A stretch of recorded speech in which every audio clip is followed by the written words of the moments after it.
Mungu wetu, tuseme nini tena? Kwamba imekupendeza tena leo utupe nafasi bado ya kujifunza neno litokalo kwako. Neno linatufanya tuzidi kuwa safi siku baada ya siku. Ukaambia wanafunzi wako, ninyi mmekuwa safi kwa sababu ya lile neno nililowaambia. Laiti wengine wangepata neema tulionao ya kusikia maneno na kutufundisha, bila shaka ungekuwa safi zaidi ya vile walivyo sasa. Lakini tena na tena umekuwa unatufundisha mengi, ikiwa unataka tuzidi kuwa safi. Asante kwa nafasi hii tena, kwamba unatufundisha ili tuwe na maarifa yatokayo katika neno lako. Maana neno lako nasema, mapotea kwa kuwa myajui maandiko.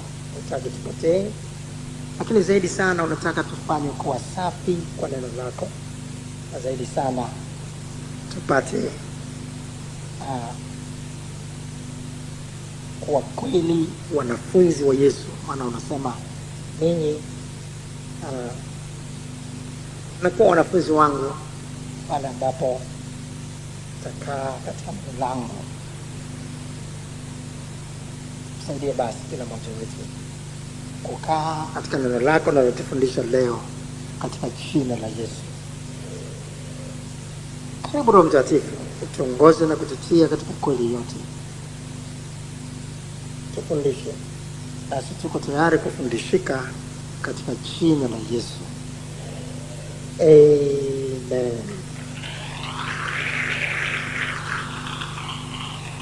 Asante sana. Somo letu la leo lina kichwa neno la msalaba. Neno la msalaba.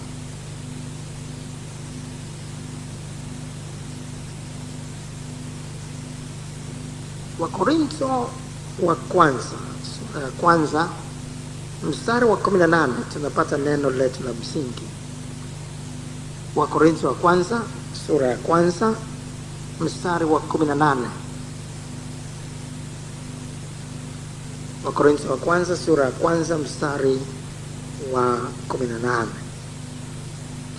Kwa sababu neno la msalaba kwao wanaopotea ni upuuzi, bali kwetu sisi tunaookolewa ni nguvu ya Mungu.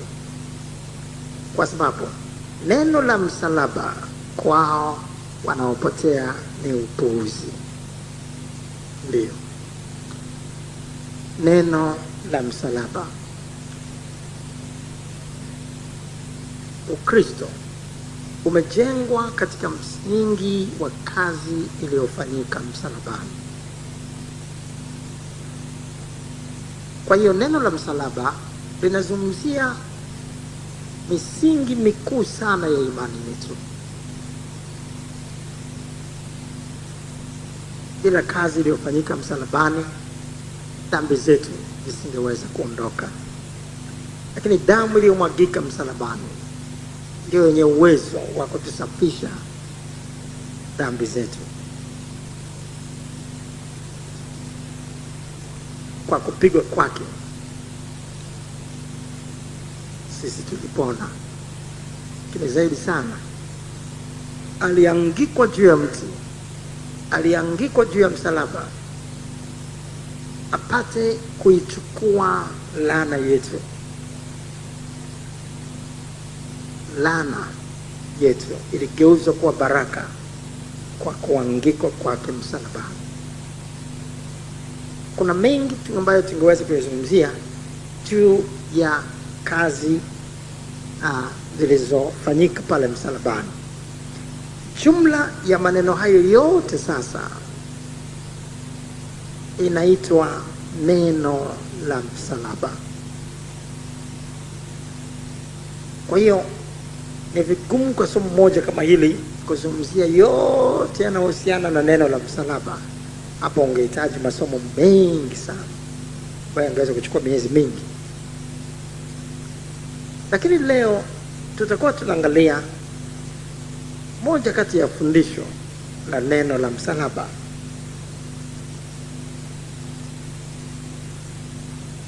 kila mmoja kuchukua msalaba wake kila siku na kumfuata Yesu. Kuchukua msalaba na kumfuata Yesu. Kuchukua msalaba wako mwenyewe na kumfuata Yesu.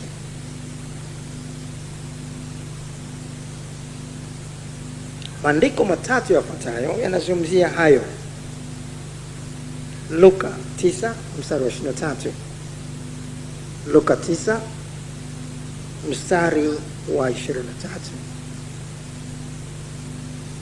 Luka 9:23. Akawaambia wote, mtu yeyote akitaka kunifuata na ajikane mwenyewe, ajitwike msalaba wake kila siku anifuate.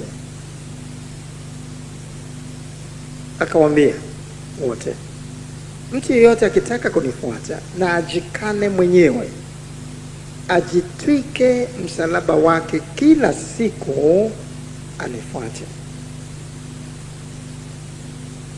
Marko sura ya 8 mstari wa 34. Marko sura ya 8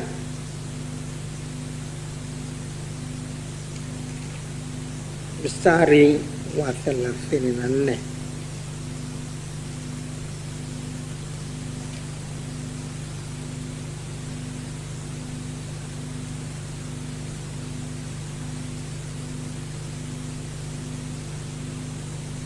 Akawaita mkutano pamoja na wanafunzi wake, akawaambia, mtu yeyote akitaka kunifuata na ajikane mwenyewe, ajitwike na msalaba wake anifuate.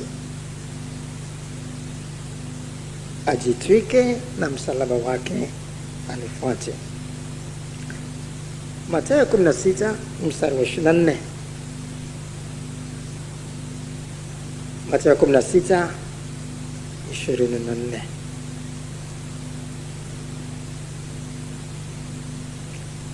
Wakati wa Yesu aliwaambia wanafunzi wake, mtu yeyote akitaka kunifuata na ajikane mwenyewe, ajitwike msalaba wake anifuate.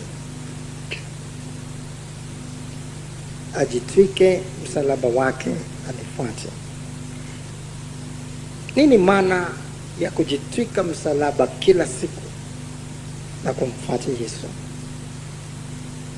Kabla ya kuangalia maana yake, ili tupate kuelewa maana, hatuna budi kwanza kujifunza juu ya Yesu mwenyewe, huyu aliyekuwa na ambaye hatimaye aliuchukua msalaba wake mwenyewe wakati anakwenda kusulubishwa msalabani. Ili tupate kuelewa hilo neno la msalaba ambalo kwa Wayahudi lilikuwa ni upuuzi, hao wanaopotea, kwa sababu neno la msalaba kwao wanaopotea ni upuuzi.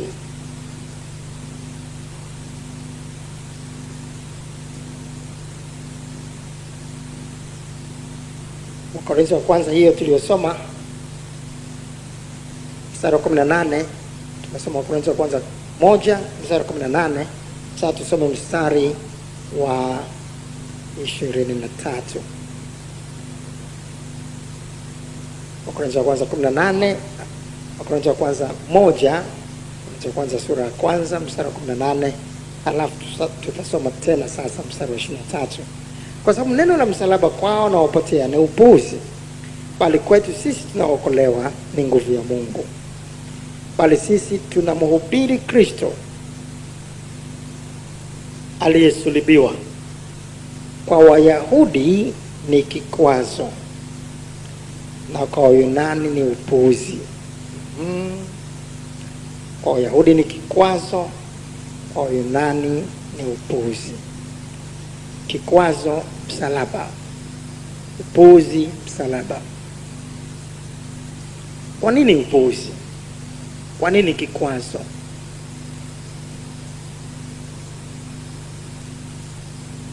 Ujio wa Yesu Kristo ulitabiriwa miaka mingi sana kabla ya kuja kwake, na Wayahudi walikuwa wanamtarajia yule anayeitwa Masihi. Kiingereza tunasema Messiah, Masihi Kiswahili.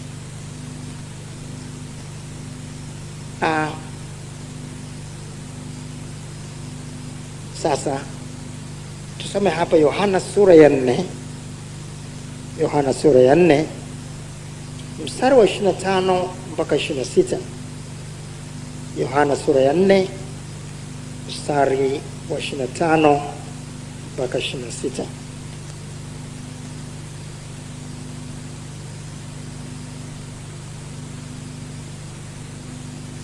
Yohana sura ya 4 25 mpaka 26. Yule mwanamke akamwambia, anamwambia Yesu hapa, najua ya kuwa yuaja Masihi. Huyu ni mwanamke Yesu anaye hapo pale kisimani, lakini anasema, yule mwanamke akamwambia, najua ya kuwa yuaja Masihi aitwaye Kristo, naye atakapokuja yeye atatufunulia mambo yote. Yesu akamwambia, mimi ninayesema nawe ndiye. Tuseme wote, Masihi aitwaye Kristo. Tena, Masihi aitwaye Kristo. Ndiyo.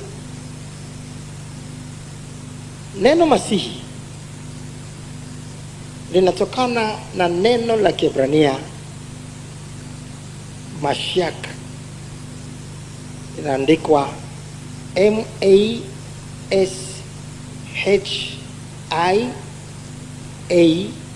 M-A-S-H-I-A-C-H.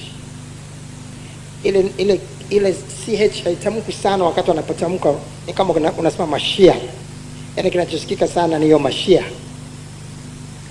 Kwa kutokana na neno hiyo Mashiach la Kiebrania tunapata neno Masihi la Kiswahili. Kwa Masihi ni neno lililotolewa kutokana na hilo neno la Kiebrania. Na maana ya Mashiach hiyo katika Kiebrania, maana yake ni mtiwa mafuta. Kiingereza tunasema the anointed one, mtiwa mafuta. Yesu alisema, Roho wa Bwana yu juu yangu, amenitia mafuta kuwahubiri maskini habari njema. Ni mtiwa mafuta. Lakini neno hilo Masihi katika Kiyunani sasa inaitwa Christos. Christos,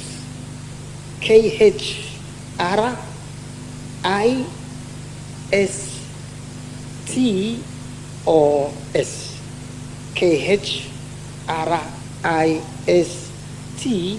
K-H-R-I-S-T-O-S, Christos. Kutokana na neno Christos tunapata Kiswahili chetu Kristo, au Kiingereza Christ. Kwa hiyo ukisema Kristo, kimsingi umesema Masihi, na wengi hawajui hivyo. Ukisema Kristo ni sawa sawa na kusema Masihi, hamna tofauti yote. Masihi inatokana na neno la Kiebrania Kristo, na Masihi inatokana na neno la Kiebrania Mashiach, na Kristo inatokana na neno la Kiyunani Christos. Lakini tunazungumza kitu kile kile ambacho maana yake ni the anointed one, au mtiwa mafuta. Ndio maana unaona hapa inatajwa Masihi aitwaye Kristo. Maana yake Masihi Kiebrania, lakini aitwaye Kristo Kiyunani. Tuko pamoja?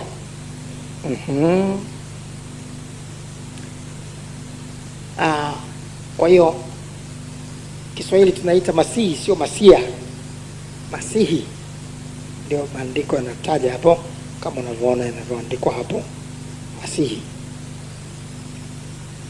Sasa huyu Masihi au huyu Kristo alitabiriwa kwamba angekuja kwa miaka mingi ambayo iliyotabiriwa kabla. Sasa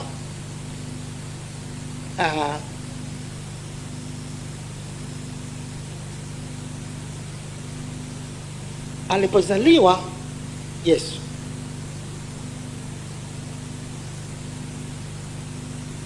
na watu wakaelezwa kwamba huyo ndiye amekuja, huyo ndiye yule ambaye alitajwa kwamba anakuja. Yohana Mbatizaji akasema ndio huyo ambaye sistahili hata kulegeza damu ya viatu vyake. Wakawa wanaangalia ishara au alama walizozitarajia wao kutokana na vile walivyojua, ili kuthibitisha, je, huyu ndio Masihi aliyetabiriwa kuja au siye? Sasa ndio maana Yesu aliwaambia, mwapotea kwa kuwa mhayajui maandiko. Hawakujua sana tafsiri ya maandiko na kuweza kupambanua ujio wa Kristo wakati huo ambao unaitwa kuja kwake mara ya kwanza duniani, na kule kuja mara ya pili duniani ambayo itakuja baada ya dhiki kuu, ambapo atakuja kutawala. Atakuja kama mtawala atakayetawala pamoja na watakatifu wake miaka 1000 duniani. Sasa katika maandiko yanaelezwa yote juu yake, lakini yalikuwepo mambo yanayotekelezwa katika awamu ya kwanza ya kuja kwake duniani, na yako mengine yatakayotekelezwa wakati wa kuja kwake mara ya pili pamoja na watakatifu kutawala. Sasa kwa kutokuelewa maandiko na ufafanuzi wake,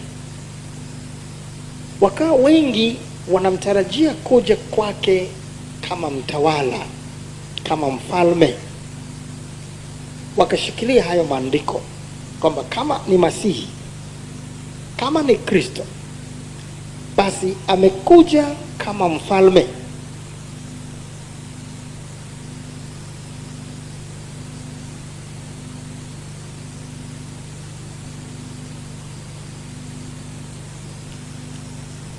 Amekuja kama mfalme.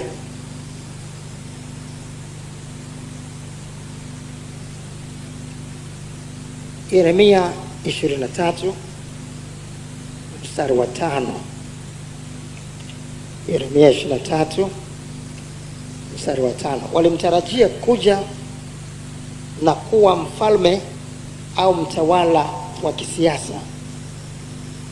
Ndio Wayahudi, ndio maana tunaona mpaka leo hawaamini kwamba yule Yesu aliyekuja ndio Masihi, ndio Kristo. Hawaamini mpaka leo, hakuamini nyakati zile, na mpaka leo bado wanamsubiri Masihi wao. Labda kabla kuendelea katika Yeremia, hebu tuone Yesu aliwauliza, wananinena mimi kuwa ni nani? Hawakuamini yeye ndio Kristo, hawakuamini yeye ndio Masihi, lakini wakawa wanazungumza vitu vingine. Na Petro akasema, wewe ndiye Kristo. Ilihitaji ufunuo sana kusema hivyo. Ndio Yesu akasema, damu na nyama havikufunulia hili ila Baba yangu aliye mbinguni. Katika Mathayo 16, Mathayo 16 mstari ule wa 13 mpaka 17,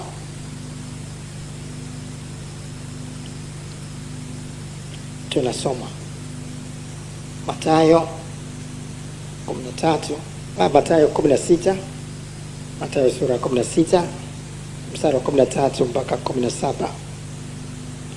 Basi Yesu akaenda pande za Kaisaria Filipi, akauliza wanafunzi wake akasema, watu hunena mwana wa Adamu kuwa ni nani?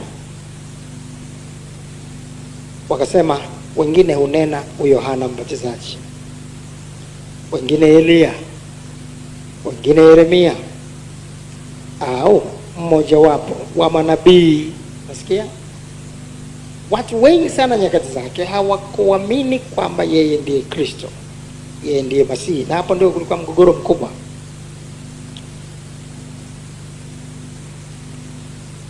Wakasema wengine hunena Yohana Mbatizaji, wengine Elia, wengine Yeremia au mojawapo wa manabii. Akamwambia, nanyi mwaninena mimi kuwa ni nani? Simoni Petro akajibu akasema, wewe ndiwe Kristo. Wewe ukisema ndiwe Kristo, maana yake Kiebrania hapo tungesema wewe ndiwe nini? Masihi, si ndio? Simoni Petro akajibu akasema, wewe ndiwe Masihi, wewe ndiwe Kristo, mwana wa Mungu aliye hai. Yesu akajibu akamwambia, heri wewe Simoni Bayona, kwa kuwa mwili na damu havikukufunulia hili, bali Baba yangu aliye mbinguni. Wengi hawakumkiri kuwa ni Kristo,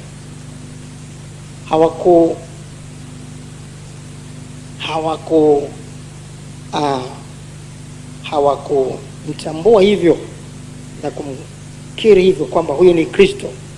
Na hata kama ungemsema ni Kristo, ungepata shida sana. Ilihitaji ufunuo mkubwa sana. Kwa nini? Walitarajia aje kama mfalme, kama mtawala wa kisiasa ambaye angeweza kuwakomboa kutoka kuwa chini ya utawala wa Kirumi. Nyakati hizo Warumi ndio walikuwa wanatawala karibu dunia nzima ya nyakati hizo, na hata pesa iliyokuwa inatumika ilikuwa na sura au picha ya Kaisari. Kaisari alikuwa ndio mtawala wa Kirumi. Kutoka Rumi sasa, ambayo ndio ilikuwa makao makuu ya utawala wa dunia, na hata Wayahudi walikuwa chini ya utawala wa Kirumi. Kwa hiyo askari ndio nasikia alikuwa ni askari ni wa Kirumi. Fedha ndio hiyo ina sura ya Kaisari na kadhalika. Sasa walitarajia kama ni Masihi amekuja, angekuja kama mfalme. Ndio Yeremia pale. Sasa tunasoma Yeremia 23. Yeremia 23 mstari sasa wa 5. Yeremia 23:5. Tazama, siku zinakuja, asema Bwana, nitakapomchipushia Daudi chipukizi la haki, naye atamiliki mfalme. Atatenda kwa hekima, naye atafanya hukumu na haki katika nchi. Kiswahili chetu tafsiri kidogo hapo inaleta shida. Naona hapo inataja naye atamiliki mfalme. Katika Biblia ya Kiingereza ya tafsiri ya King James Version, ambayo tumezoea kujifunza kwamba tafsiri yake ina maeneo mengi yanasogea sana kwenye tafsiri iliyokusudiwa kutoka katika lugha za asili zilizoleta Biblia kwetu. Hapo tunasoma, behold, the days come, saith the Lord, that I will raise unto David a righteous branch, and a king shall reign and prosper. David, a righteous branch, and a king. A righteous branch and a king. Chipukizi la haki na mfalme, ndio lipaswa kuwa hivyo katika Kiswahili chetu. And a king shall reign and prosper. Kiswahili chetu kingetakiwa kusomeka, tazama siku zinakuja, asema Bwana, nitakapomchipushia Daudi chipukizi la haki na mfalme, naye atamiliki. Ilipaswa isomeke hivyo.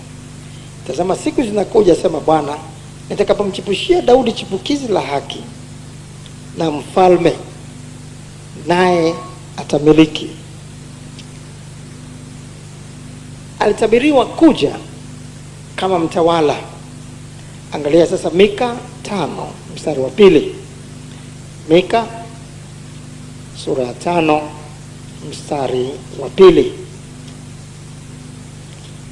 Mika 5 mstari wa 2 tunasoma, bali wewe Bethlehem Efrata. Kinazungumziwa kijiji cha Bethlehem hapo. Bali wewe Bethlehem Efrata, uliye mdogo kwa miongoni mwa elfu za Yuda. Kilikuwa ni kijiji kidogo sana.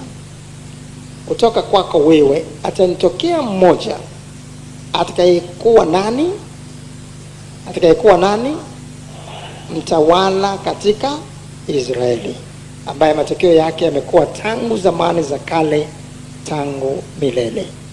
Naona atakayekuwa mtawala, atakayekuwa mtawala katika Israeli. Kwa hiyo alitegemewa kwa sababu ametabiriwa, sawa. Wakaona amezaliwa Bethlehem, sawa. Lakini walitarajia atakuwa nani? Mtawala katika Israeli, mtawala wa kisiasa. Ndio walivyojua, mfalme, chipukizi la haki kutoka kwa Daudi, mwana wa Daudi, lakini mfalme, mtawala katika Israeli. Sasa ndio maana utaona kwamba aliposikia mamajusi wanakuja, alisikia Herode mamajusi wanakuja, wanatoa taarifa, alihangaika sana Herode, kwa sababu alijua kama ndio huyo anazaliwa Bethlehem, kama ndio huyo Masihi aliyetabiriwa anazaliwa, basi anakuja kutawala. Kwa hiyo akawa anahangaika kwa kujua utawala wake unafikia kikomo. Anayekuja anakuja kupokonya utawala wa Herode. Ndio maana akahangaika kutafuta anazaliwa wapi na kuhangaika ili watoto wote wauawe, ili aendelee kutawala, ili huyo asiwe mfalme, kwa sababu alijua huyo anakuja kuwa mfalme kuchukua nafasi yake. Sasa jikumbushe jinsi Herode alivyofadhaika katika Mathayo sasa sura ya 2. Mathayo sura ya 2. Mathayo sura ya 2 mstari wa 1 mpaka mstari wa 3. Mathayo 2:1 mpaka 3. Yesu alipozaliwa katika Bethlehem ya Uyahudi zamani za mfalme Herode, tazama, mamajusi wa mashariki walifika Yerusalemu wakisema, yuko wapi yeye aliyezaliwa mfalme wa Wayahudi? Kumbuka, mtawala katika Israeli. Kwa hiyo mfalme wa Wayahudi, maana yake Wayahudi walikuwa ndio wakazi wa Israeli. Yuko wapi yeye aliyezaliwa mfalme wa Wayahudi? Kwa maana tuliiona nyota yake mashariki, nasi tumekuja kumsujudia. Basi mfalme Herode aliposikia hayo alifadhaika, na Yerusalemu pia pamoja naye. Kwa nini anafadhaika? Anafadhaika kwamba sasa anakuja mtawala katika Israeli, na utawala wa Herode utakuwa umefikia kikomo. Sasa ukisoma yanayofuata ndio utaona Herode anahangaika ili kutafuta watoto wote wale wadogo wadogo wote katika kuzaliwa kwao, wa kiume au wauawe wote, kwa sababu anajua sasa hatari na anataka kuendelea kutawala. Ili sasa aendelee kutawala na ukoo wake, basi inabidi kuhakikisha huyu anataka kuja kutawala anauawa tangu katika uchanga wake. Ndio pilika zake na kuhangaika kwake, kwa sababu alikuwa anajua anayekuja kama ni Masihi anayemjua wao atakuwa mfalme, atakuwa ni mtawala. Sio hilo tu, lakini walijua vile vile kwamba atakuwa ni mtawala mwenye uwezo mkubwa sana wa kivita, ambaye hakutakuwa na vita ya kumshinda. Ataangamiza wote watakaoshindana naye katika vita. Kwa hiyo walijua kutokana na uwezo na nguvu za kivita atakazokuwa nazo. Warumi ingawa walikuwa na nguvu kubwa sana za kivita, hawatafua dafu kwa Wayahudi. Kwa hiyo watakombolewa kutoka katika kutoka kwa maadui zao waliowatawala. Warumi waliwatawala kwa sababu hawakuwa na nguvu kama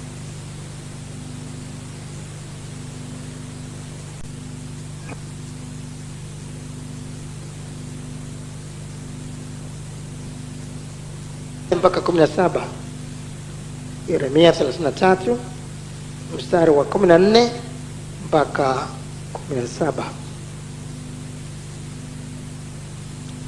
Yeremia 33 mstari wa 14 mpaka 17 tunasoma. Tazama, siku zinakuja, asema Bwana, nitakapolitimiza neno lile jema nilolinena katika habari za nyumba ya Israeli na katika habari za nyumba ya Yuda.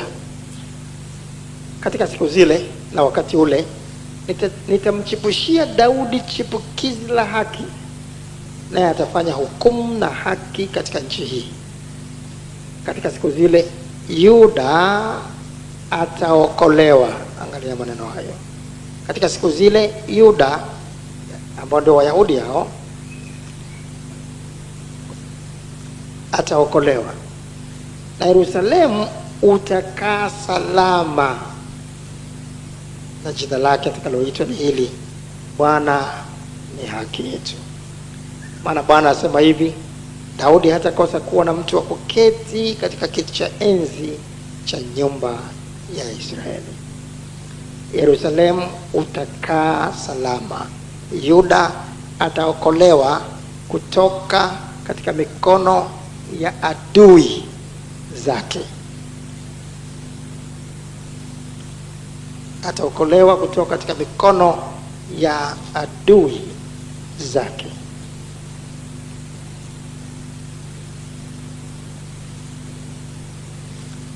Luka sura ya kwanza. Luka sura ya kwanza.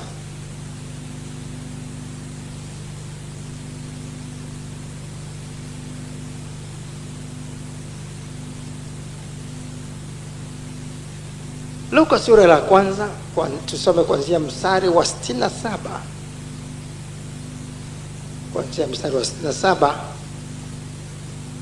mpaka mstari ule wa 70.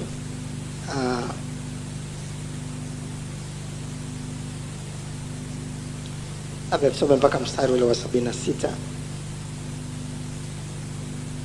Na Zakaria baba yake, Luka 1:67 mpaka 76. Na Zakaria baba yake akajazwa Roho Mtakatifu, akatabiri akisema, atukuzwe Bwana Mungu wa Israeli, kwa kuwa amewajia watu wake. Kumbuka ni Zakaria na Elisabeti ambao ndio wazazi waliomzaa mtoto Yohana Mbatizaji, aliyekuwa anaitengeneza njia huyo Masihi, njia huyo Kristo atakayekuja. Na Zakaria baba yake akajazwa Roho Mtakatifu, akatabiri akisema, atukuzwe Bwana Mungu wa Israeli, kwa kuwa amewajia watu wake na kuwakomboa. Ametusimamishia pembe ya wokovu katika mlango wa Daudi mtumishi wake, kama alivyosema tangu mwanzo kwa kinywa cha manabii wake watakatifu, tuokolewe na adui zetu na mikononi mwao wote wanaotuchukia. Walitarajia hilo sasa, ili kuwatendea rehema baba zetu na kulikumbuka agano lake takatifu. Wapo waliomwapia Ibrahimu baba yetu ya kwamba atatujalia sisi, bado narudiwa pale, tuokoke mikononi mwa adui zetu na kumwabudu pasipo hofu, kwa utakatifu na kwa haki mbele zake siku zetu zote. Nawe mtoto utaitwa nabii wake aliye juu. Anazungumzia Yohana Mbatizaji sasa, mtoto wakati huo. Kwa maana utatangulia mbele za uso wa Bwana, umtengenezee njia zake.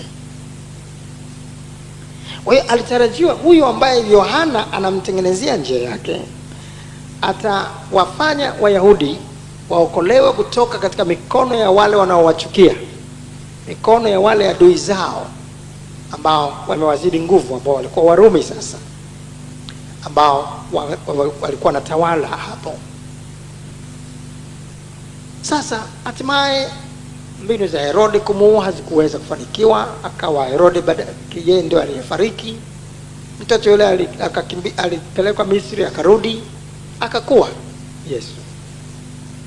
Sasa wakatarajia huyu awe mfalme, atawale.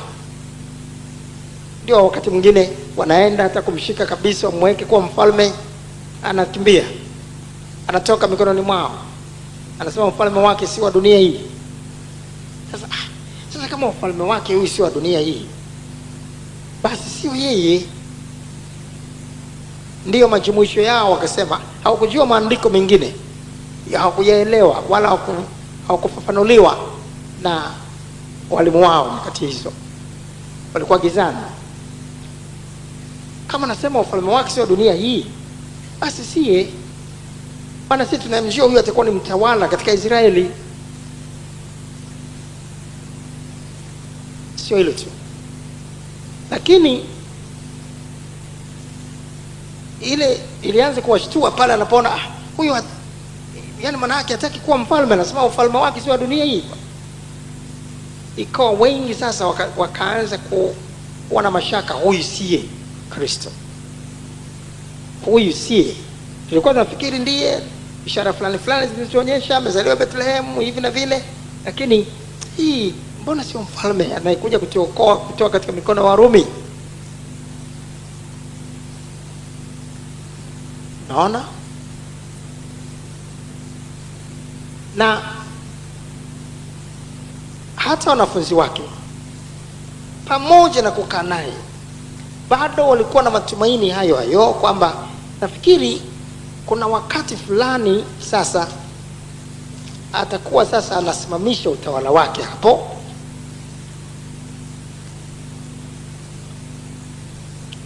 Angalia Matendo ya Mitume sura ya 1 mstari ule wa 6. Matendo ya Mitume sura ya 1 mstari wa 6. Basi walipokutanika wakamuuliza wakisema, je, Bwana, wakati huu ndipo unapowarudishia Israeli ufalme? Unaona, ilikuwa wanajua sasa anakuja kuwarudishia Israeli ufalme, watoke katika himaya ya Kirumi.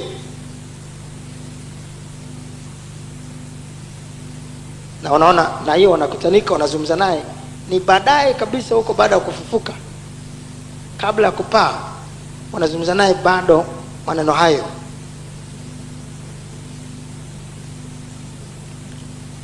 Kwa sababu wanaona siku zimekwenda, lakini haonyeshi dalili sasa ya kutawala.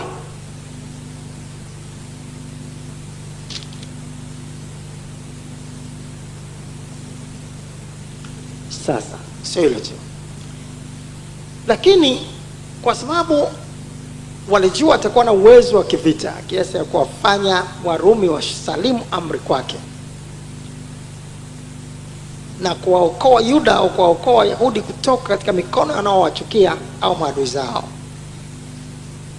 Walijua Warumi hawawezi kumtesa, hawawezi kumuua. Sasa alipoanza kufundisha kwamba tazama, mtatiwa mikononi mwa wakuu wa makuhani na wazee, alafu watanitemea mate, watanisulubisha, nitakufa, lakini siku ya 3 nitafufuka. Hiyo ndio ikawachanganya kabisa, ikawachanganya kabisa. Na kwamba yeye atakayenila mimi na kuinywa damu yangu, anazungumzia juu ya ile damu yake itakayomwagika msalabani. Hiyo ndio ikamchanganya kabisa, ikafanya wanafunzi wengi waliokuwepo kumwacha, wasiandamane naye tena. Walikuja kumfuata sana, wakijua wanamfuata mfalme, wanamfuata huyu ambaye anaenda kutawala, anaenda kuwatoa katika mikono ya maadui.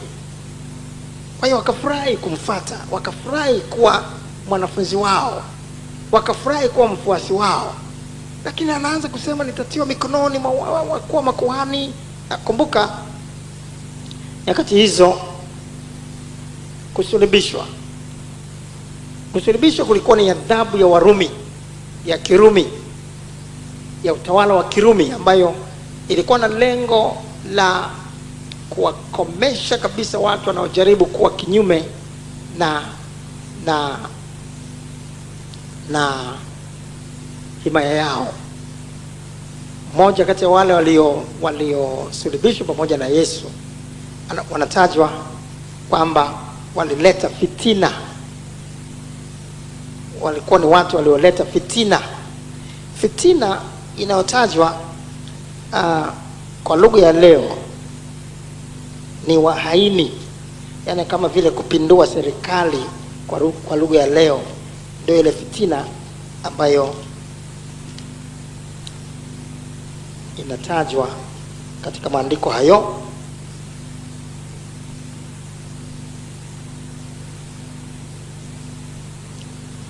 Luka sura ile ya 23, Luka sura ile ya 23 mstari wa 18 mpaka mstari wa 19. Luka 23:18 mpaka 19. Wakapiga kelele wote pamoja wakisema, "Mwondoe huyu, utufungulie Baraba." Naye ni mtu aliyetupwa gerezani kwa ajili ya fitina iliyotokea mjini na kwa uuaji. Hiyo inayoitwa fitina, maana yake serikali hiyo ilifitiniwa ili itoke madarakani. Alikuwa mmoja kati ya wale walioongoza kutaka kupindua hiyo himaya ya Kirumi na kuitoa katika madaraka. Akatupwa gerezani huyo Baraba. Sasa kwa kawaida, ili kukomesha watu kama hawa wanaoleta fitina, wahaini na watu ambao ni wahalifu wakubwa sana,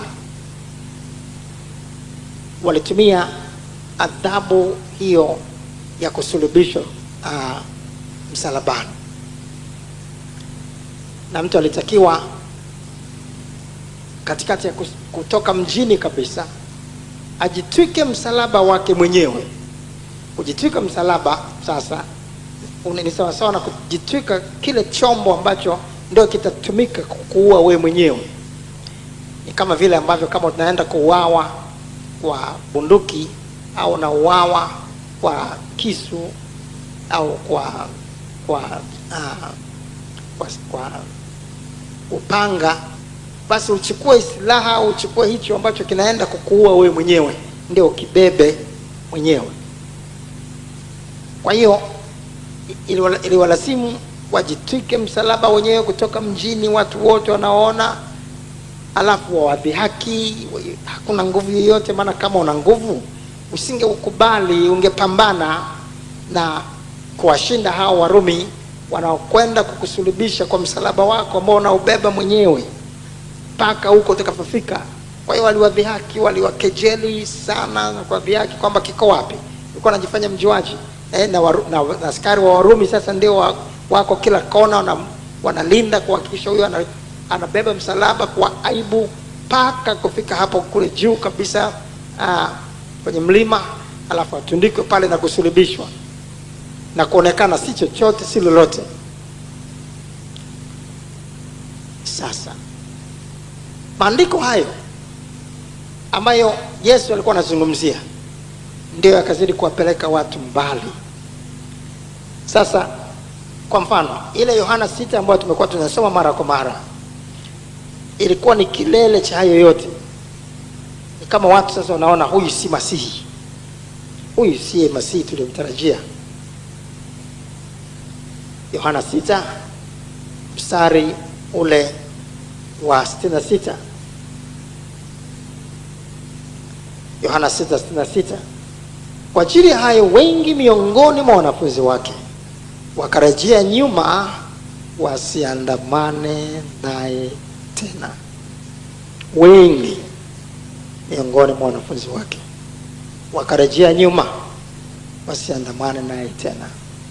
Wengi walikuwa wanafunzi wanampata kwa furaha kwamba huyu atakuwa ndio mfalme, atatawala, ataondoa Warumi, anakuja kutuletea raha, anakuja kutuokoa mikononi mwa adui zetu.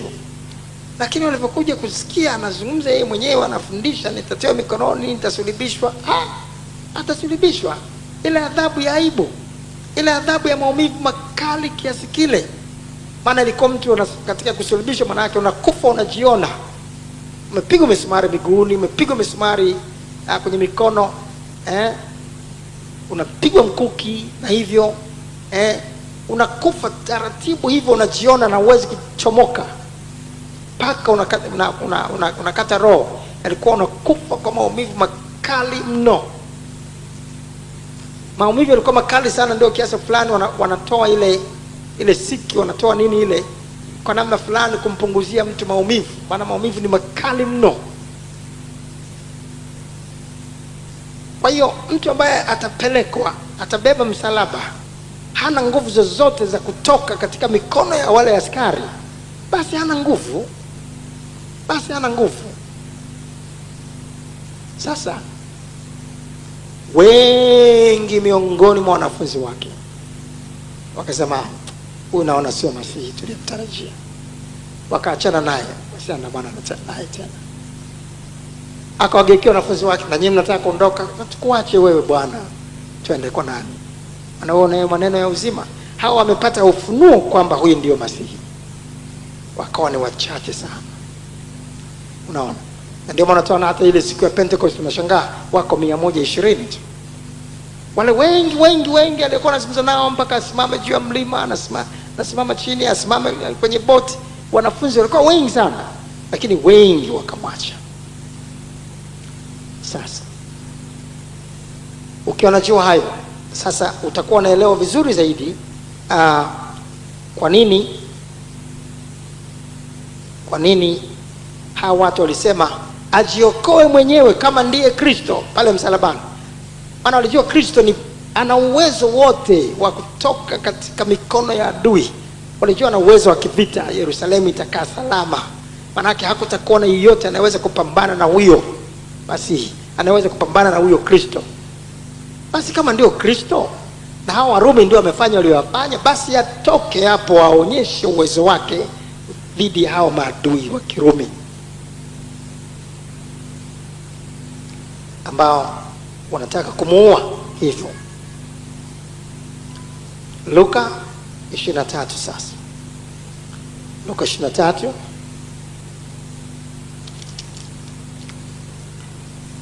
mstari wa 35 mpaka 37 tunaona juu ya watu na wakuu wanamfanyia mzaha. Luka 23 mstari wa 35 mpaka 37. Watu wakasimama wakitazama. Luka 23:35 mpaka 37. Watu wakasimama wakitazama. Wale wakuu nao walikuwa wakimfanyia mzaha wakisema, aliokoa wengine na ajiokoe mwenyewe kama ndiye nani? Kristo wa Mungu mteule wake. Wale askari nao wakamfanyia dhihaka, wakimwendea na kumletea siki, huku wakisema, kama wewe ndiwe mfalme wa Wayahudi, ujiokoe mwenyewe. Walijua Kristo ni mfalme, walijua Kristo anakuja kama mfalme, anakuja kama mtawala katika Israeli, mwenye uwezo mkubwa wa kivita ambao hakuna atakayeshindana naye. Sasa vipi kama wewe ndio mfalme wa Wayahudi? Basi jiokoe, onyesha uwezo wako dhidi ya uwezo wa Warumi, hawa askari wanaokutesa na ambao wana lengo kuua. Maana wale wote walikuwa wanapigilia misumari walikuwa ni askari wa Kirumi. Wale wote wanachoma mkuki walikuwa ni askari wa Kirumi. Wale wote wanashindilia taji la miba walikuwa ni askari wa Kirumi, mapandikizi ya askari. Jiokoe basi tuone kwamba una nguvu kuliko hawa Warumi.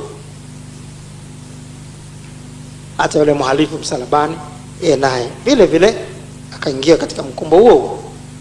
Luka 23 hapo sasa mstari wa 39. Luka 23:39. Na mmoja wa wale wahalifu waliotungikwa alimtukana akisema, je, wewe si Kristo? Jiokoe nafsi yako na sisi. Kwa hiyo ukikumbuka Kristo sasa utakuwa unaelewa wakati wote ukisikia neno Kristo unazungumzia Masihi. Kwa hiyo kuna tofauti sana kati ya kusema Yesu peke yake na kusema Yesu Kristo. Tuko pamoja? Ukisema Yesu Kristo sasa unamkubali kwamba ni Masihi. Wayahudi hawezi kusema Yesu Kristo, hawezi kusema hivyo. Hata ukiwa unazungumza hadithi yake hawasemi Yesu Kristo, wanazungumza Yesu. Yesu alikuwepo. Yesu unaona ile kama ile katika Matendo ya Mitume, katika ile Matendo ya Mitume unaona ile habari ya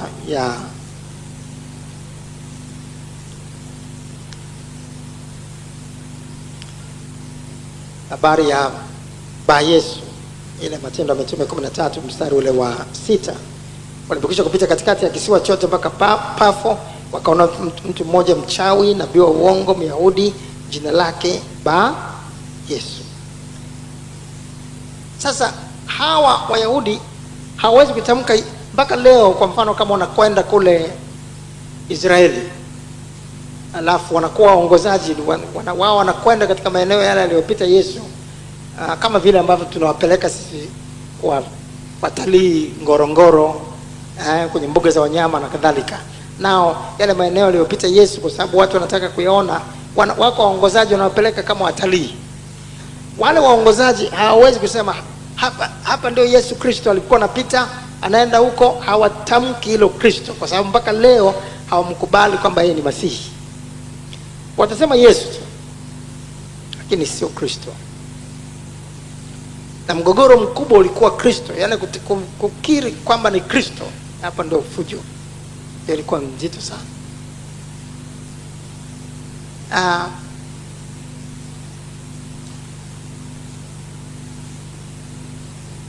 Sasa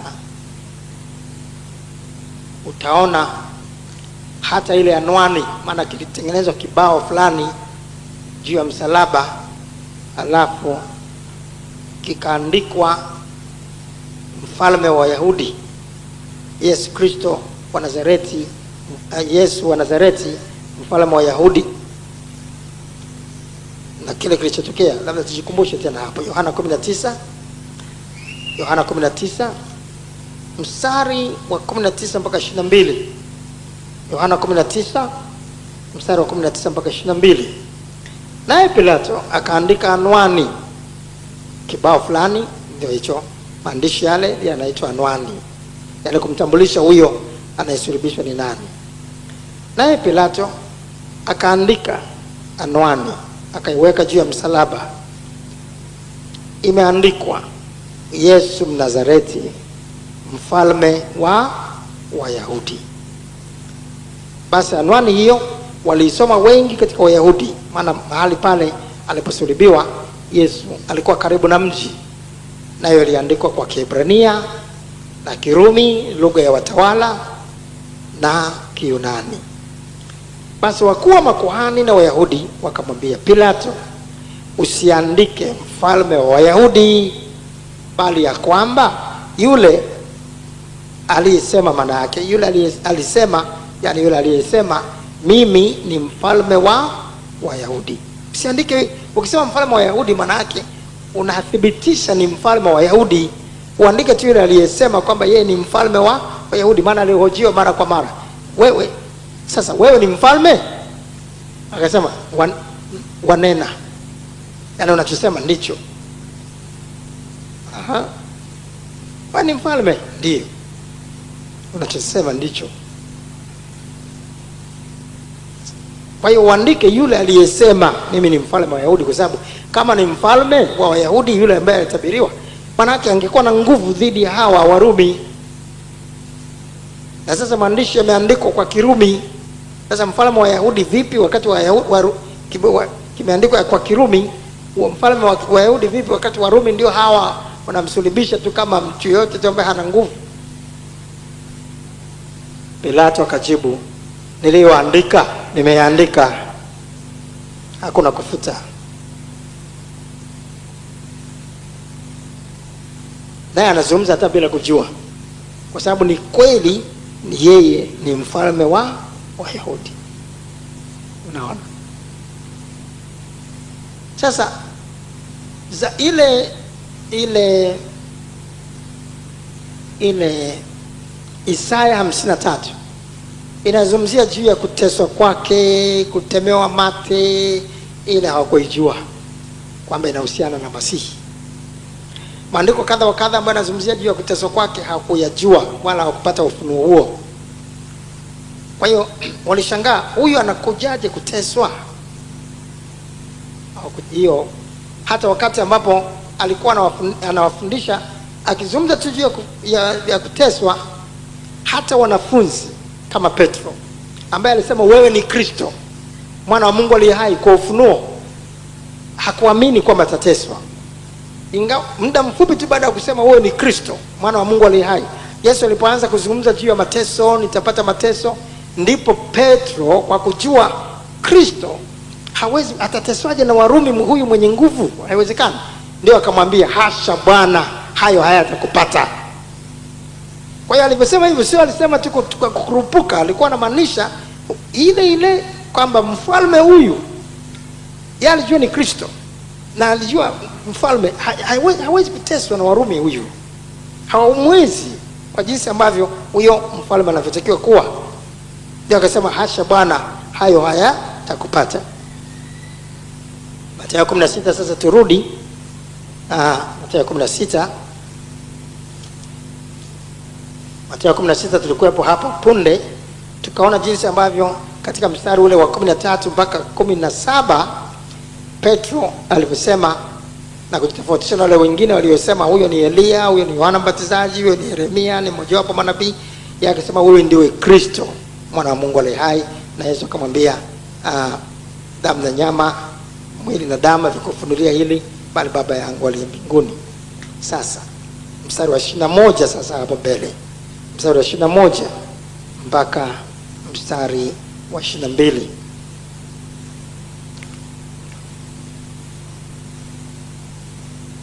Mathayo 16 sasa 21 mpaka 22. Tangu wakati wa Yesu alianza kuwaonya wanafunzi wake kwamba imempasa kwenda Yerusalemu na kupata mateso mengi kwa wazee na wakuu wa makuhani na waandishi na kuuawa na siku ya tatu kufufuka. Petro akamchukua akaanza kumkemea akisema, hasha Bwana, hayo hayatakupata. Alitamka hayo akijua huyu ni Masihi, na kwa namna alivyojua Wayahudi huyu ni mfalme mwenye uwezo wa kivita. Warumi hawezi kumtesa hivi mpaka kumuua, haiwezekani. Ndio maana akasema hayo hayatakupata, sababu yeye naye hakujua. Kwa hiyo tunaweza kuona hata alivyokufa hatimaye ile amezikwa. Ndio maana wanafunzi iliwabidi wakajificha. Biblia inasema wakaenda kujificha kwenye malango kwa hofu ya nini? Kwa hofu ya kina nani? Wayahudi. Sasa tunapata kuelewa maana yake nini. Biblia shida kidogo hii, haya maandiko haya mengine yanahitaji ufunuo wa ndani sana. Au sio? Unaweza utapita hivi katika maandiko mengi hivi, lakini uelewe hasa ile kuunganisho kwake kukoje. Ni neno la Mungu ambalo linahitaji linakuja kwa kufunuliwa na Roho mwenyewe. Kwa nini kwa hofu ya Wayahudi? Wayahudi manake ingekuwa ni kwamba sasa mfalme gani huyo wa Wayahudi? Huyo ndio mtawala katika Israeli. Angalia wamemweza kabisa, amekufa. Si huyo amezikwa. Manake ingekuwa wangepita wapi hao ambao akina Petro alikuwa anasema wewe ndiwe Kristo? Wewe ndio Kristo. Wanazungumza na watu wengine, wewe ndio Kristo. Ilikuwa ndio sababu ya kujificha. Manake huko mjini kusingekalika. Ukajificha na kuweka na kufunga malango kabisa kwa makomeo mazito. Kwa sababu walionekana sasa ni kama uongo umedhihirika sasa. Na hata baada ya kufufuka akakutana na watu kule katika kule kunakoitwa Emau. Mmoja akaanza kusimulia, kuelezea yale yaliyotokea. Huyu mwingine akisema, vipi? Sema wewe hujui yaliyotokea hapa. Sasa hebu tuende katika hiyo, utapata tena ufunuo mwingine hapo. Luka 24. Luka 24 13 mpaka 27. Miongoni mwao walikuwa akienda kijiji kimoja jina lake Emau, kilichokuwa mbali na Yerusalemu kama mwendo wa saa 2. Ni Luka 24 tunasoma 13 mpaka 27. Na tazama, siku ile watu wawili miongoni mwao walikuwa wakienda kijiji kimoja jina lake Emau, kilichokuwa mbali na Yerusalemu kama mwendo wa saa 2. Nao walikuwa wakizungumza wao kwa wao habari za mambo hayo yote yaliyotukia. Ikawa katika kuzungumza na kuulizana kwao, Yesu mwenyewe alikaribia. Wakati huo sasa ameshafufuka. Yesu mwenyewe alikaribia, akaandamana nao, macho yao yakafumbwa wasimtambue. Akawaambia, ni maneno gani haya mnayosemezana hivi mnapotembea? Wakasimama wamekunja nyuso zao. Akajibu mmoja wao jina lake Kleopa, akamwambia, je, wewe peke yako umgeni katika Yerusalemu hata huyajui yaliyotukia humo siku hizi? Akauliza, mambo gani? Wakamwambia, mambo ya Yesu wa Nazareti, aliyekuwa mtu nabii, mwenye uwezo katika kutenda na kunena mbele za Mungu na watu wote, tena jinsi wakuwa makuhani na wakubwa wetu walivyomtia katika hukumu ya kufa wakamsulibisha. Sasa angalia kwa makini mstari wa 21. Unaweza kupigia mstari hapo, ndio utaona unavyohusiana na yale tulikuwa tunazungumza. Nasi tulikuwa tukitumaini ya kuwa yeye ndiye atakayewakomboa Israeli. Nasikia maneno hayo? Sema pamoja nami. Nasi tulikuwa tukitumaini ya kuwa yeye ndiye atakayewakomboa Israeli. Maana yake tulikuwa tunatumaini, lakini tumaini lote limefanya nini? Limepotea, limefutika, haliko sasa. Ndio maana kule kukombolewa kote hakupo. Unaona? Zaidi ya hayo yote, leo ni siku ya 3 tangu ilipotendeka mambo hayo. Tena wanawake kadha wa kadha wa kwetu walitushtusha, waliokwenda kaburini asubuhi na mapema wasiuone mwili wake, wakaja wakasema ya kwamba wametekewa na malaika waliosema kwamba yu hai. Na wengine waliokuwa pamoja nasi walikwenda kaburini wakaona vivyo hivyo kama wale wanawake walivyosema, ila yeye hawakumwona. Sasa Yesu mwenyewe hapa akawaambia, enyi msiofahamu, wenye mioyo mizito ya kuamini yote waliyosema manabii, je, haikumpasa Kristo kupata mateso haya na kuingia katika utukufu wake? Akaanza kutoka Musa na manabii wote.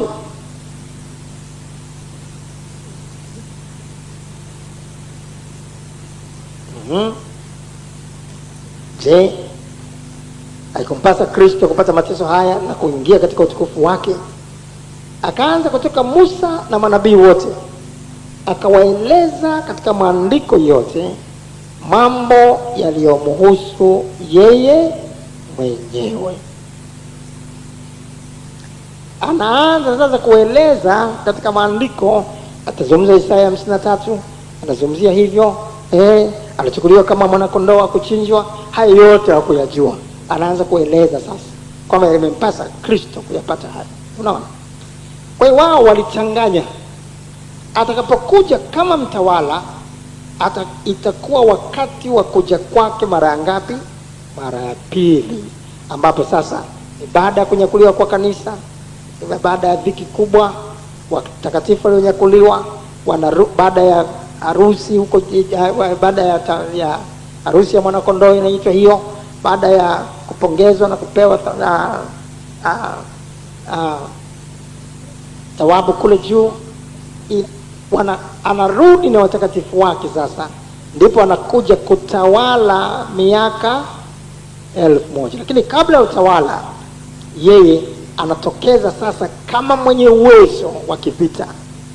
Wakati wa vita vya Gogu na Magogu, vita vya Harmagedon, vita vya Gogu na Magogu, kila kilichoinuka kwa upanga tu ambao unatoka katika kinywa chake anaua wote. Amen. Na sasa wanakatiliwa mbali. Hapo ndio anakuja kutimiza hayo maandiko. Kwa maana yake maandiko hayo yalikuwa katika awamu 2 tofauti. Tuko pamoja wanafunzi wa Yesu? Lakini hapa hakuyaelewa. Wakafikiria yote yalikuwa yanafanyika kwa wakati mmoja. Na kwa ajili hiyo sasa wanafunzi wakawa wengi walimwacha.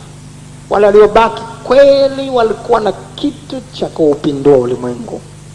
Walikuwa na kitu ndani yao ambacho kingewawezesha kuishikilia imani hata kwa gharama ya kifo. Na ndio sasa moyo wa somo letu. Ukiwa umejua hiyo yote yaliyotangulia, sasa utaelewa hili neno la msalaba zaidi tunalojifunza leo. Sasa tuende pamoja katika hatua inayofuata. Katika maandiko yaliyotangulia sasa, ambayo tuliyasoma kule mwanzo, anasema yeyote anataka kumfuata ajitwike msalaba wake kila siku na kumfuata. Sasa kumekuwa na upotoshaji wa andiko hili, na wengine ile kujitwika msalaba wako na kumfuata, kujitwika msalaba, wengine wamekuwa nasema labda lile jambo ambalo ni mzigo wako ndio msalaba wako. Mwingine anasema mume wangu nakaa naye tu ni msalaba wangu, ni msalaba wangu. Mume wako msalaba wako. Mwingine mke wangu ni msalaba wangu. Mwingine yule mtoto nilimzaa ndio msalaba wangu. Yaani kuna wakati anakuja anatafuta kunipiga panga niue wakati nimemzaa mwenyewe. Sasa nifanyeje? Ni msalaba wangu. Mwingine ugonjwa unamtesa, anasema ndio msalaba wake. Naona hapana, hayo sio msalaba wako. Hayo sio msalaba wako wa kujitwika kila siku. Hapa kama tumejifunza, msalaba, yule aliyekuwa anajitwika msalaba alikuwa mwenyewe anakwenda kukikabili kifo. Alikuwa amejitwika kile kitu cha kumuua mwenyewe, kifaa cha mauaji ya juu yake, halafu anakwenda kukikabili kifo. Anakwenda na Yesu mwenyewe sasa ilikuwa kwa hiari yake mwenyewe. Alijitoa nafsi yake. Alisema, unafikiri sina uwezo wa kuita majeshi 12 ya malaika wakaje kunipigania? Hakuyaita. Alijitoa nafsi yake, akajitwika msalaba wake, akaenda. Amejitwika msalaba, anaenda kukabili kifo chake mwenyewe. Naona wanamdhihaki, wanamtemea mate, maneno hivi kama wewe ni Kristo, yuko nafsi yako, wala ajibu mpaka nakufa. Unaona? Sasa wakati ule anazungumza nao, kabla hayo hajatokea, ndio akasema, yeyote yule ambaye kweli ni mwanafunzi wangu, ambaye kweli ananifuata, basi hana budi kujikana mwenyewe na kujitwika msalaba wake na kunifuata. Kila siku anajitwika msalaba. Sasa hii imeleta imani za kila namna. Kuna imani moja Kenya tu hapa jirani, na iko sehemu nyingine duniani. Utakuta watu wanaenda wamebeba vimisalaba vyenyewe, sasa ni vidogo, ili visio vizito, ni vidogo. Yaani unakuta mwingine anaweka msalaba kwenye kibega, anaweka kwenye bega, anakiweka hapa. Hata wakati anakula atakiweka mahali fulani, anaweza kukiweka hapo juu ya meza au juu ya mahali fulani, labda anakining'iniza kwenye mfuko. Maana ameambiwa ajitwike msalaba wake kila siku. Maana yake mahali popote alipo awe na msalaba. Kwa hii ndio imesababisha hata wengine wanavaa msalaba shingoni. Wengine hujui sana, wengine ni kwa imani kabisa kwamba unapovaa msalaba shingoni ndio umejitwika. Kwa hiyo unakotembea kokote una msalaba shingoni. Unaona? Iko imani zilianzia hivyo mpaka mtu ikawa sasa ni msalaba shingoni. Na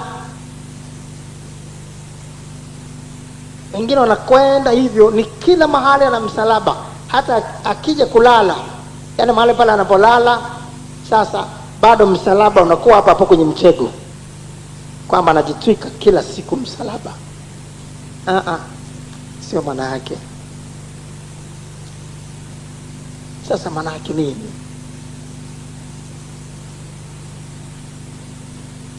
Maana yake ni hii, kwamba ile kumfuata Yesu mtu ambaye ni mwanafunzi wa Yesu kweli hata mfuata Yesu kwa raha tu. Walikuwepo wanafunzi wengi kama tulivyoona waliomfuata Yesu na kuwa tayari kuwa wanafunzi wake, kwa sababu walijua ni mfalme anakuja kutawala, anakuja kuwaokoa na adui zao, anakuja kuwatoa katika shida, anakuja kuwatolea shida yote na kuteswa na Warumi, anakuja sasa kutawala ili kutufanya Israeli sasa tujitawale wenyewe. Kwa hiyo akampenda mfalme wa namna hiyo, lakini alivyojua kwamba tena ni hii ambayo itatupeleka kwenye mateso, wakawa hawamtaki huyo mfalme ambaye anaambatana na mateso, mfalme ambaye anaambatana na kufa, mfalme ambaye anaambatana na kutemewa mate, mfalme anayeambatana na kupiga makofi. Hapana. Mfalme anaambatana na kupiga misumari miguuni na mikononi. Hapana. Wakaacha kuandamana naye, wengi wakajitenga. No. Sasa alikuwa amewaambia mapema, kama mtu anasema ni mwanafunzi wangu, basi hana budi kujikana. Manake kujitwika msalaba, manake awe tayari kwa ajili ya imani ya wokovu wake, kwa ajili ya imani ya Ukristo, kwa hiari yake mwenyewe awe tayari kukabiliana na mateso kwa sababu ya imani yake, vihaka, kejeli, mizaha kama hiyo. Alichokuwa mwenyewe basi ajiokoe na wengine. Kakobe, umekuwa naombea watu wanapona, mbona unaumwa sasa? Na wewe jiponye mwenyewe. Wewe si unaenda siku zote tunaona unazunguka huko na hubiri, unaombea watu, unatoa pepo, na wewe tena huko kitandani. Vipi sasa? Si wewe tunasema unasali huko. Nguvu za Mungu tumekuwa naziona, ziko wapi nguvu za Mungu sasa? Mbona naona adhirika tu hapa na mateso yako, unatembelea magongo. Kiko wapi basi? Kiko wapi basi? Sasa kujitwika msalaba maana yake ni kukabiliana na kejeli hizo na mizaha yote hiyo bila kuiacha imani, na kusema kama Yesu, na umebeba msalaba mpaka msalabani wote. Kama wewe ni Kristo, basi jiokoe nafsi yako kimya mpaka unakufa, lakini hujatetereka. Manake unakuwa tayari kwa lolote. Humfuati Yesu kwa sababu atakuokoa na adui zako. Humfuati Yesu kwa sababu atakupa raha. Leo tuna watu wengi wa namna hiyo ambao wanamfuata Yesu kwa sababu atawapa magari, wanamfuata Yesu kwa sababu atawapa mtoto, wanamfuata Yesu kwa sababu ataponya magonjwa yao, wanamfuata Yesu kwa sababu atawapa raha, atawapa kazi, atawapa muujiza ule au muujiza ule. Lakini kama mambo yanakongoroka, huyu Yesu wa namna hii, huyu Masihi wa namna hii, huyu Kristo wa namna hii, huyu sio wangu, huyu atakuwa sio Kristo. Kristo gani ananiachia niteseke hivi wakati ana uwezo wote kupambana na kuniokoa na adui zangu? Kristo gani ananiachia yote haya yanipate? Wananidhihaki, wananikejeli, nimenyang'anya kionjo changu, nimenyang'anya nyumba yangu, ananiachia hivi, naendelea kuugua, hakuna msaada, ananiachia hivi, natembelea mpaka magongo, ananiachia hivi, niko na kansa inanisumbua namna hii. Kristo gani huyu ambaye sasa na kansa yote hii kabisa mpaka kufa kabisa, naona kifo, mauti, na nuka sasa harufu kila mahali umeoza mwili? Kristo gani huyu? Wanamna hii siye. Wewe unakuwa huna tofauti na wale wengi miongoni mwao waliomwacha wasiandamane naye tena. Lakini mwanafunzi wa kweli, mimba imetoka, bado ni mwanafunzi wa Yesu. Amefukuzwa kazi, bado ni mwanafunzi wa Yesu.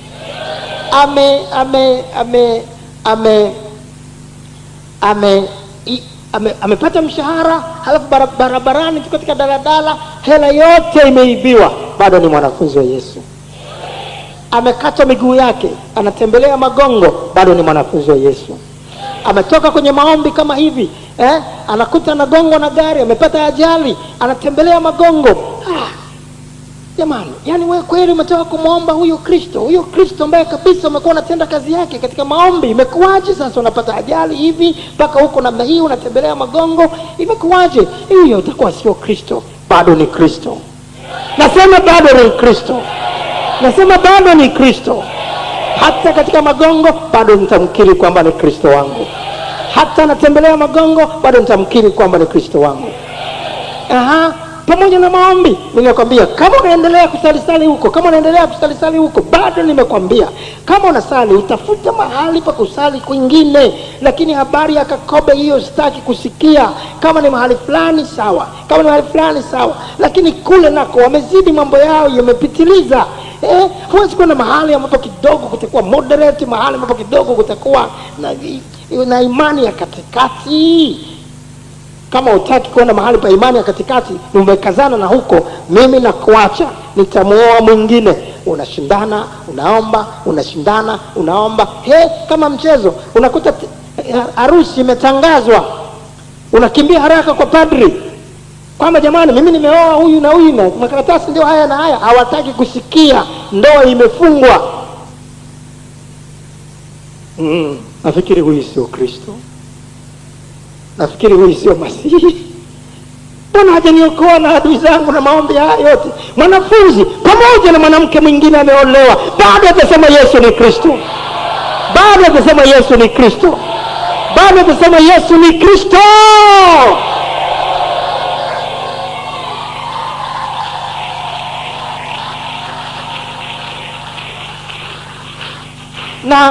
Na vigelegele vyako tutavipima, na Yesu atavipima. Kama haja kutokea atakuja.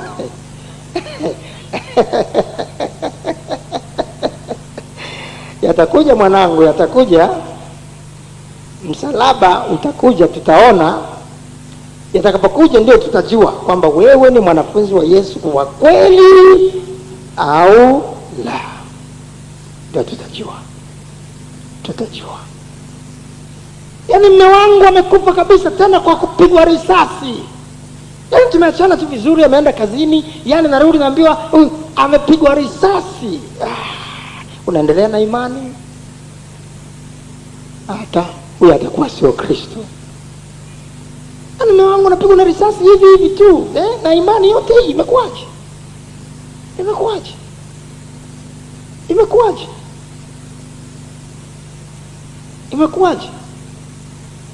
Mwanafunzi wa Yesu. Sasa utaona pale alipokuwa anazungumza maneno hayo kwenye mistari yote hiyo tuliyosoma. Tumesoma Luka 9:23, tumesoma Marko 8:34, tumesoma Mathayo 16:24. Mistari inayofuata sasa anazungumzia anayekuwa tayari kuiangamiza nafsi yake. Tuende pamoja, tuangalie kote. Kila akimaliza lazima azungumzie hiyo. Luka 9:23 tulisoma, turudi pale tena. Luka 9:23. Luka 9:23. Akawaambia wote, mtu yeyote akitaka kunifuata na ajikane mwenyewe, ajitwike msalaba wake kila siku anifuate. Sasa angalia mstari unaofuata 24 mpaka 25. Kwa kuwa mtu atakaye kuiponya nafsi yake ataiangamiza, na mtu atakayeiangamiza nafsi yake kwa ajili yangu ndiye atakaye isalimisha. Kwa kuwa yamfaa nini mtu kuupata ulimwengu wote kama akijiangamiza na kujipoteza mwenyewe? Maana yake nini? Atakaye kuiponya nafsi yake ataiangamiza. Kuiponya nafsi yako ni hivi. Mume wako anakwambia sasa, mimi nakwambia, kama unaendelea kusali huko umekazana tu kwa Kakobe, ndoa tunaachana na wewe. Siwezi kukaa na mwanamke wa namna ya kwako ambaye havai suruali, havai wigi, hajikoboi ngozi yake. Zamani ulikuwa mweupe, sasa umerudi weusi wako wa zamani. Nakwambia hivi, utaki kusikia, hata perfume eti hamna. basi wewe kama unakwenda kwenye hizo imani za katikati utaendelea kuwa mke wangu. Kama umekazana huko, nakwambia naoa mwingine. Unafikiri mchezo? Ndio mwanamke ameingia kutoka Msoma. Unasikia?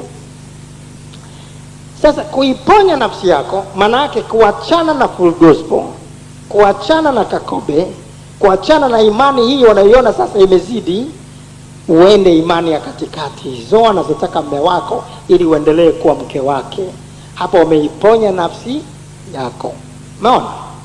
Hapo umeiponya nafsi yako. Umeiponya nafsi yako katika mwili, lakini katika roho umefanya nini? Umefanya nini? Umeangamiza. Hiyo. Wako watu wengi tu wengine wametoka hapa ili waziponye ndoa zao, wanasema. Ili waziponye kazi zao. Sasa unaona anasema hivyo. Kwa kuwa mtu atakaye kuiponya nafsi yake atafanya nini? Ataiangamiza. Na mtu atakayeangamiza nafsi yake kwa ajili yangu ndiye atakaye isalimisha. Mwanangu, ukifukuzwa na mume wako akaoa mwingine, ukaachika kwa ajili ya huyu Kristo uliyemng'ang'ania, nakwambia umeisalimisha roho yako. Nakwambia umeisalimisha nafsi yako. Umeisalimisha nafsi yako.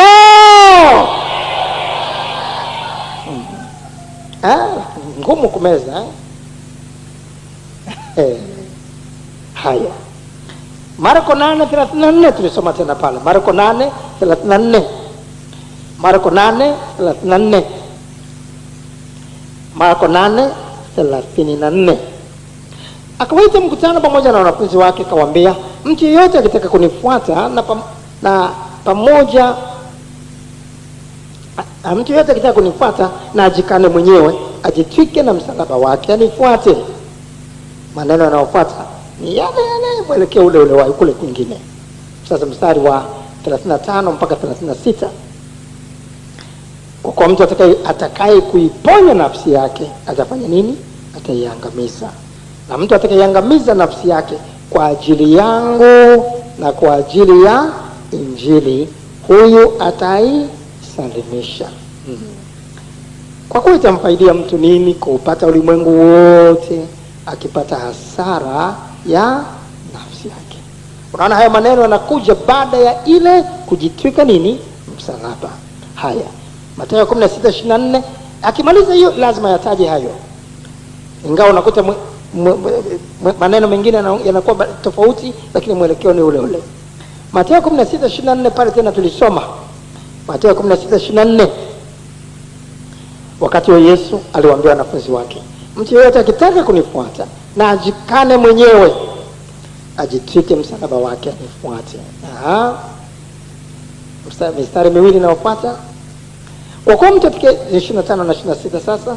Kwa kuwa mtu atakaye kuiokoa nafsi yake atafanya nini? Ataipoteza. Na mtu atakayepoteza nafsi yake kwa ajili yangu atafanya nini? Ataiona. Kwani atafaidiwa nini mtu akiupata ulimwengu wote na kupata hasara nafsi yake? Au mtu atatoa nini badala nafsi yake? Ndio hiyo. Kila siku tunajitwika msalaba. Msalaba unakuwa na njia mbili.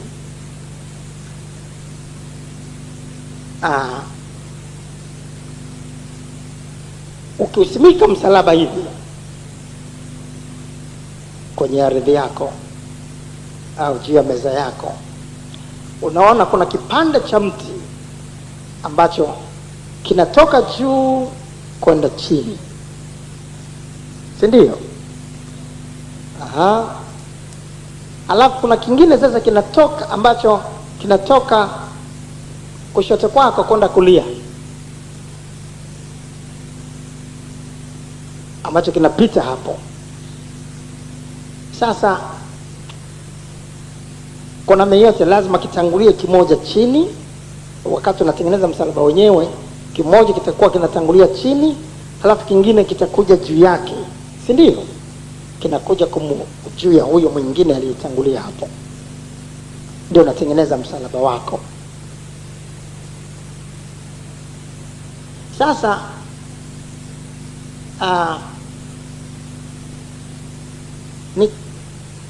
ina maana kubwa sana hapa. Kwa nini ni msalaba? Na kwa nini Mungu alichagua kazi hiyo ifanyike msalabani? Inafananishwa katika ulimwengu wa roho. Hicho kipande hiki ndio kinatakiwa kutangulia hiki ambacho kinatoka, tungesema kushoto kwenda kulia au magharibi kwenda mashariki. Hiki kinakuwa kinawakilisha mambo yote ya dunia, desturi na kawaida za ulimwengu, desturi na kawaida za ulimwengu ambazo zinatajwa katika Warumi sura ile ya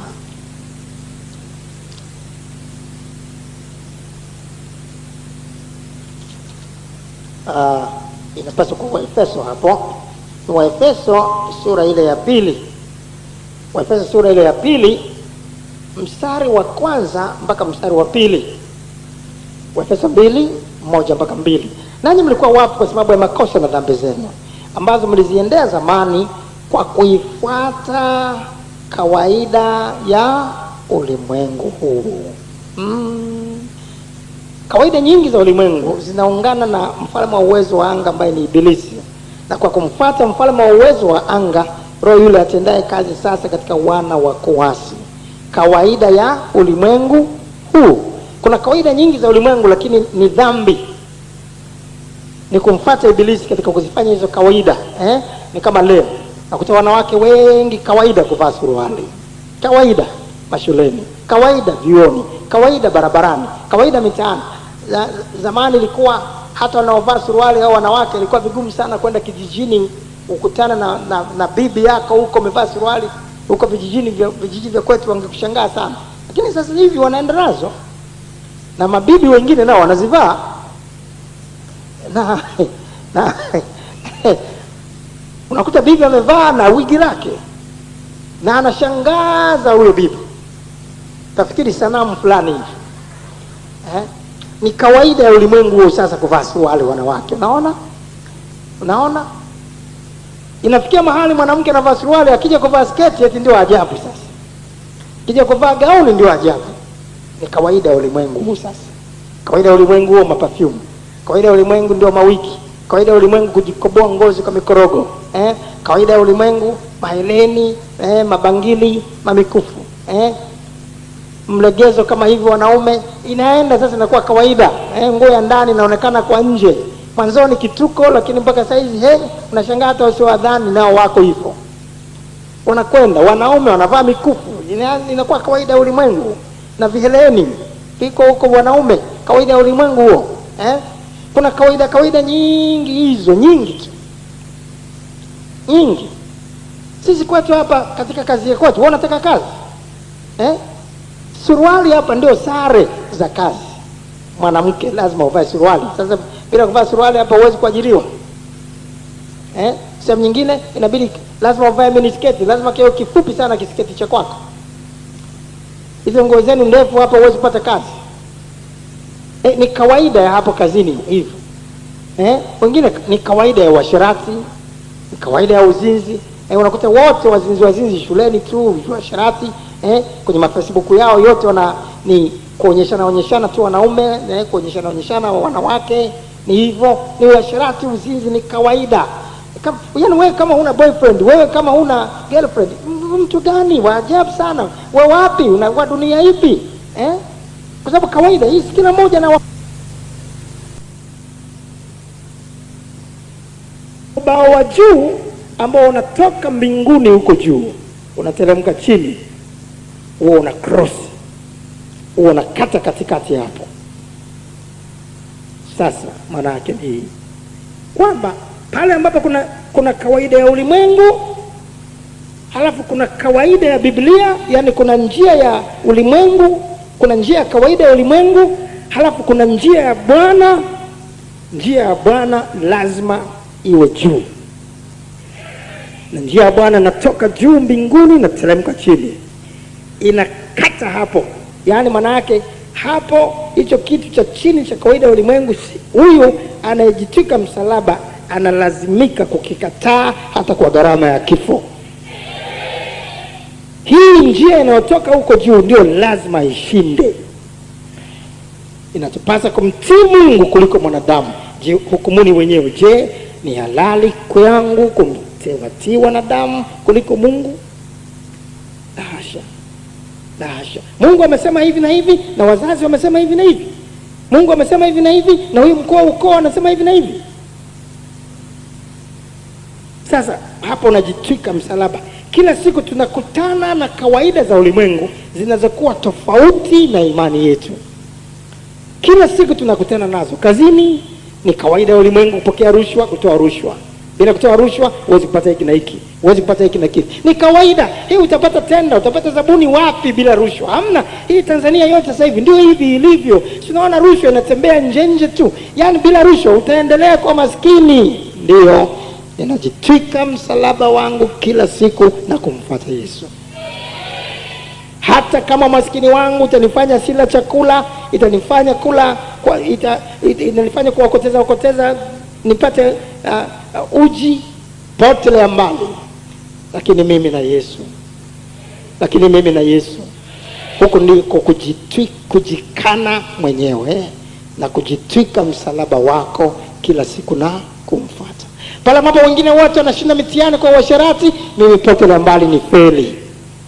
Itanisaidia nini nikipata ulimwengu wote na kushinda mitihani kwa sababu kuonekana mimi sasa basi nimepasi na hiki na hiki, halafu nikapoteza nafsi yangu? Sikubali kuipoteza nafsi yangu.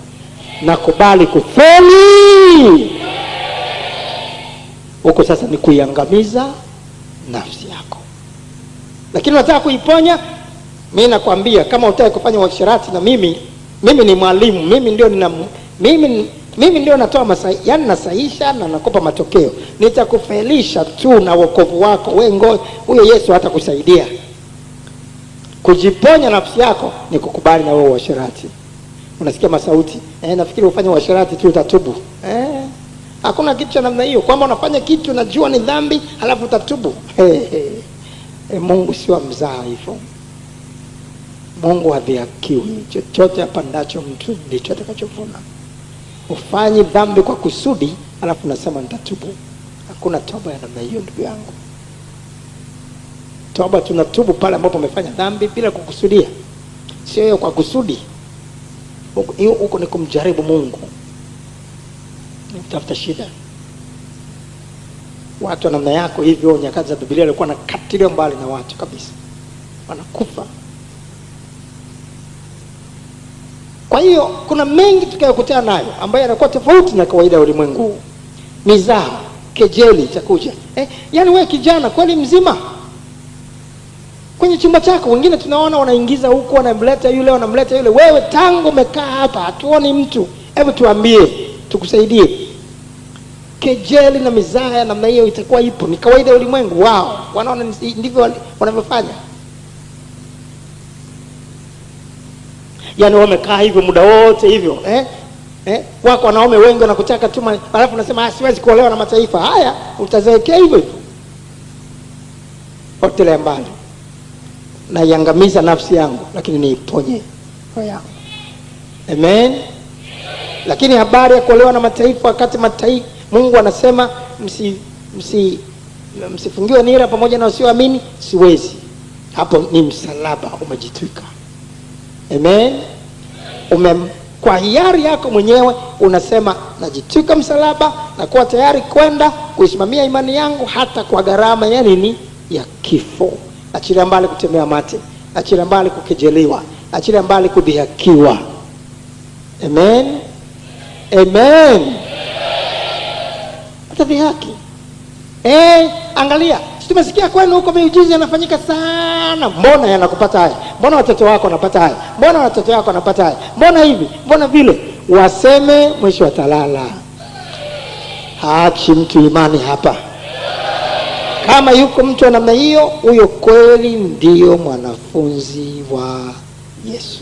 Huyo kweli ndio amemkiri Yesu kuwa ni Kristo. Kinyume chake huyo Yesu wako hajawa Kristo, kwa sababu Kristo aliambatana na mateso, na huyo Kristo wa kwetu ndio tunapimwa. Hatuwezi kupimwa, Kristo hawezi kutupima katika raha.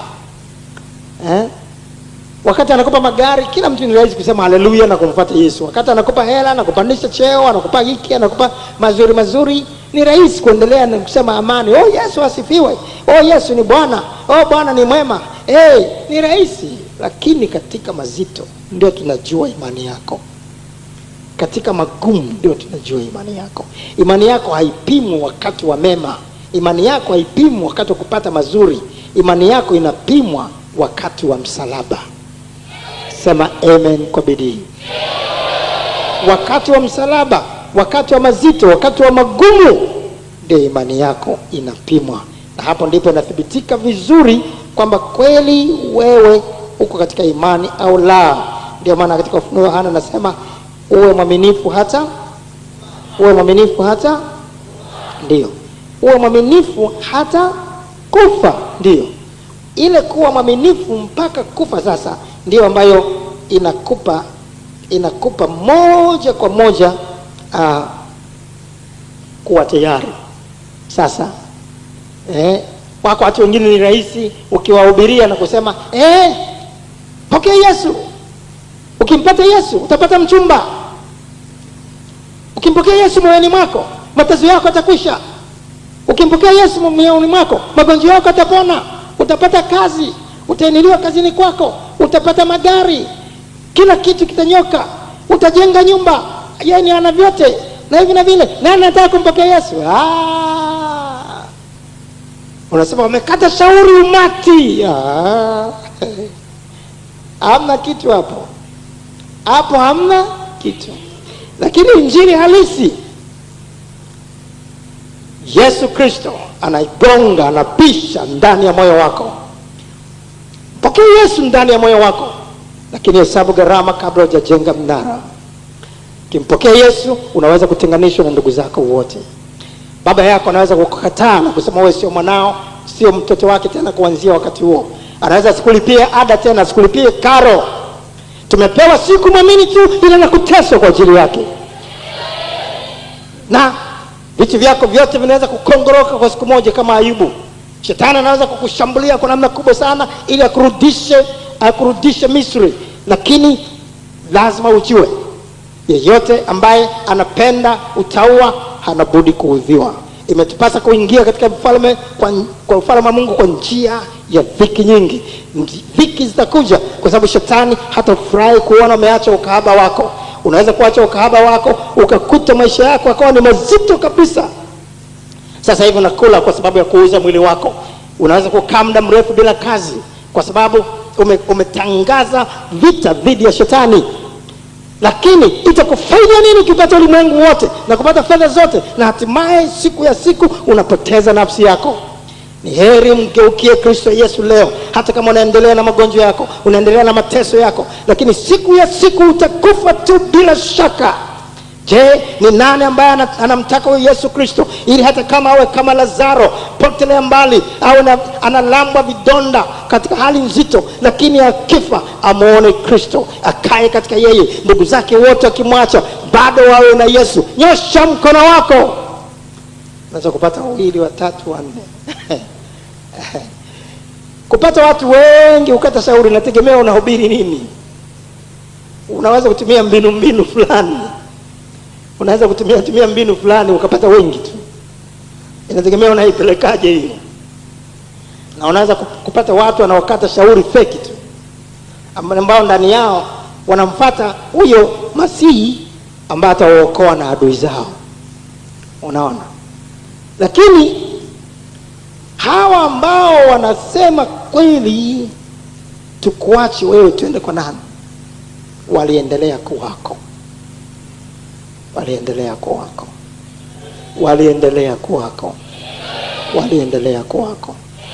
Na nyakati za Biblia ndivyo ilivyokuwa.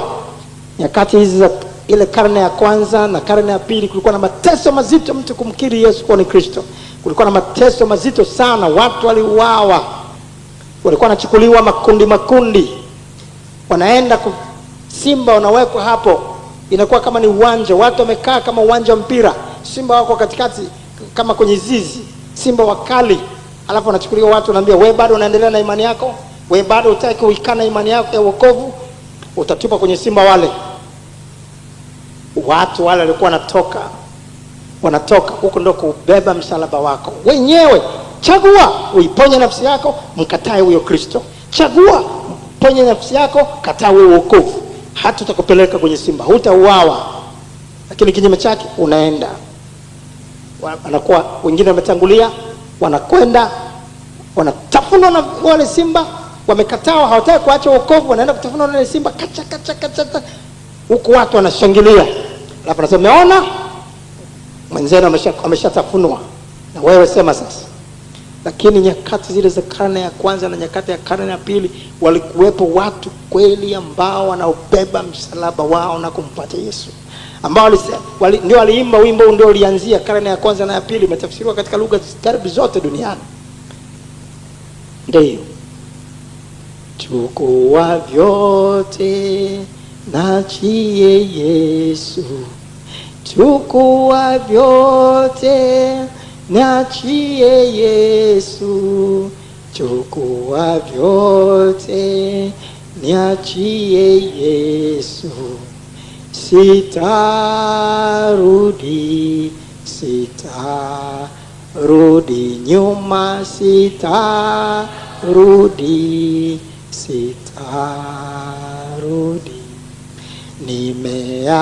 nimeamua kumfuata Yesu, nimeamua kumfuata Yesu, nimeamua kumfuata Yesu kweli,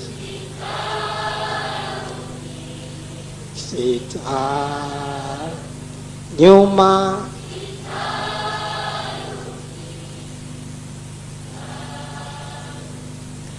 msalaba mbele, msalaba mbele,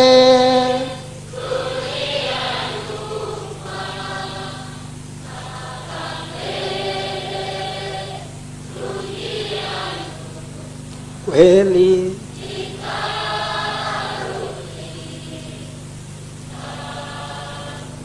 kweli,